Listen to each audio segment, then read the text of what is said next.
কক্সবাজারের রামুতে পৃথক দুইটি অভিযানে দেশীয় অস্ত্র, ইয়াবা ও গুলির খোসা সহ 2 ডাকাতকে আটক করেছে পুলিশ।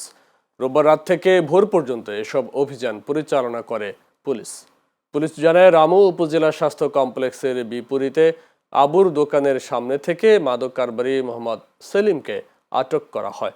এ সময় তার কাছ থেকে 200 পিস ইয়াবা উদ্ধার করা হয়।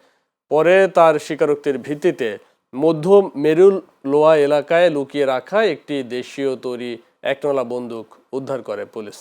অন্যদিকে কোদালিয়া কাটা এলাকায় পৃথক অভিযানে মোহাম্মদ তারেক নামে এক যুবককে আটক করা হয়। রামু থানার ভারপ্রাপ্ত কর্মকর্তা মনিরুল ইসলাম ভূঁইয়া জানান, উদ্ধার হওয়া অস্ত্রগুলো দীর্ঘদিন ধরে গোপনে সংরক্ষণ করা হয়েছিল।